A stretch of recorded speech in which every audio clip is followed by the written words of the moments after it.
Prayers kicked off a rally outside of the Northwest ICE Processing Center in Tacoma mid-July. Tech Kimless's family hopes he hears the blessings from inside where he's locked up. Kimless finished serving his 15-year prison sentence for assault. His family was making plans for his release when ICE put him behind bars again. Prayers opened a rally outside the Northwest ICE Processing Center in Tacoma this past July. Relatives of Tech MLIS hoped he could somehow hear the blessings from inside the facility where he's being held. MLIS had just completed a 15-year sentence for assault, and his family had been preparing for his freedom when ICE detained him again. Think about that for a second. A man who served 15 years in prison for a violent assault became the focus of a demonstration. ICE did exactly what any responsible country would do: took him into custody upon release. But instead of supporting this action, activists gathered to hold a vigil for the deportation of someone who was never supposed to be here in the first place. MLIS wasn't born in the United States. He never gained citizenship. He entered under refugee status, one of the most overused and misused entry points in immigration law. And now, the very system that allowed him in is being attacked for removing him. Making plans for his release when ICE put him behind bars again. We were anticipating his release. We were all getting ready for that until this happened, and we were pretty devastated. Kimless is a Cambodian refugee born in a Thai refugee camp. He's also an Army veteran and a green card holder. The day DOC set him free in May, ICE took him. That's the reality. Protesters picked a violent ex-offender as the face of their cause. That tells you everything you need to know. Asylum is designed to protect the innocent, not to provide safe harbor for criminals. The responsibility of the U.S. government is to safeguard its people, not shelter foreign felons. If you commit a serious crime here without being a citizen, removal should be automatic. And prayers? Repeated chants of prayer do not erase a criminal record.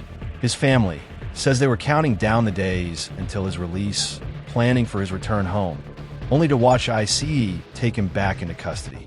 They describe the moment as devastating. MLIS, they point out, was born in a Thai refugee camp, later became a Cambodian refugee, served in the U.S. Army, and carried a green card. On the very day the Department of Corrections released him in May, ICE detained him. Now his supporters highlight his military service as a defense. Let's be honest, serving in the military is commendable, but it does not excuse serious crimes. I myself served proudly in the Navy, and I know that wearing the uniform comes with an obligation to honor this country, not use service as a shield from accountability. Yet again, we see the loophole exploited. Non-citizens enlist, commit crimes, and then claim unfair treatment when ICE intervenes. Military service cannot undo a violent crime or erase a 15-year prison sentence. Justice doesn't work that way. Conservatives respect the armed forces, but that respect is now twisted into a weapon to protect individuals who should never have remained here. The truth must be clear. Immigration enforcement applies equally. Titles, uniforms, or past service do not exempt anyone. Citizenship should not serve as a disguise to escape deportation. And a green card holder. The day DOC set him free in May, ICE took him. People make mistakes. He made a grave mistake, which is why he served 15 years in prison. Because once you've served your time, that's it. You're done. Like with that, you don't continue to be punished for those kinds of things. Serving in the military is honorable, but it isn't a get-out-of-jail-free card. And let's be honest, non-citizens should not even be permitted to enlist. That's a privilege reserved for Americans. But we're left with their stories like this. A violent felon who spent 15 years in prison defended on the grounds that he once wore a uniform. Activists carefully choose labels like veteran or father of Marines to sway public opinion.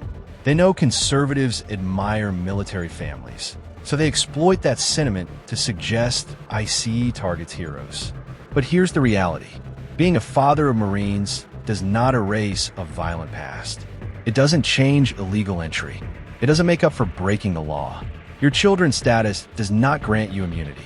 That's not how justice works. Not in a country that values fairness. Don't be fooled by emotional arguments. Military service cannot erase illegal actions. We don't owe sanctuary to those who abuse both trust and law. The Keep Washington Working Act bars local law enforcement from helping ICE deport people, but the Department of Corrections is an exception. Lawmakers made that distinction in 2019 to make sure the law would pass. DOC spokesperson Chris Wright says they flag the immigration status of inmates during intake and can place ICE detainers on them. It's a heated debate across the country in both sides, but I know a lot of the public probably wouldn't be very comfortable with people who've committed murder, rape, and other terrible crimes just being and are undocumented being released just back onto the streets.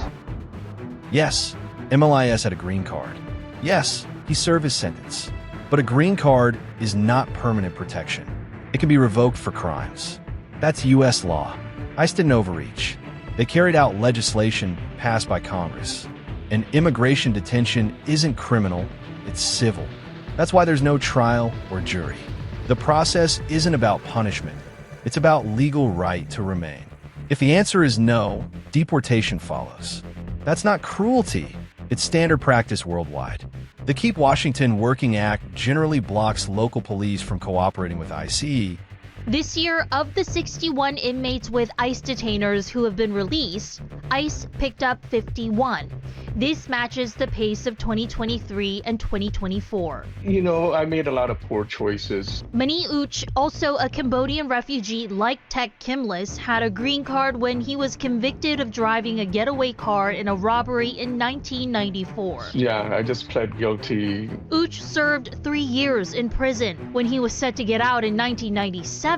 Because ICE detainers aren't just for the undocumented, Uch landed in immigration custody for 2.5 more years. Deportation was off the table as Cambodia refused deportees at the time. Uch stayed in the U.S. Do you think you were punished twice because you were an immigrant? Yes, at the same time, yes, and we were being punished twice, and it's also cruel and unusual punishment for the fact.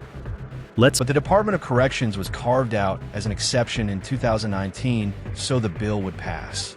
DOC reviews inmates' immigration status upon intake and can place ICE detainers.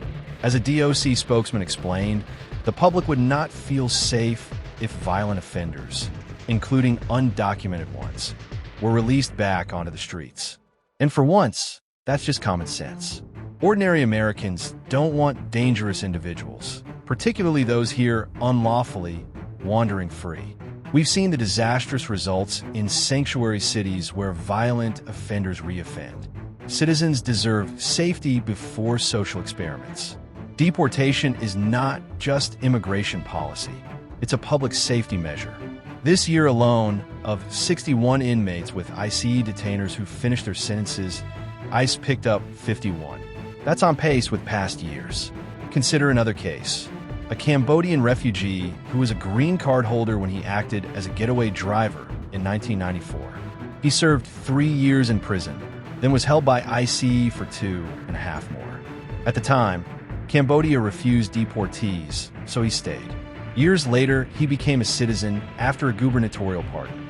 He argues that immigrants are punished twice, once with prison, again with ICE detention. But let's cut through the euphemisms. These aren't undocumented immigrants. That's media spin. The legal term is illegal alien. Changing words doesn't change facts.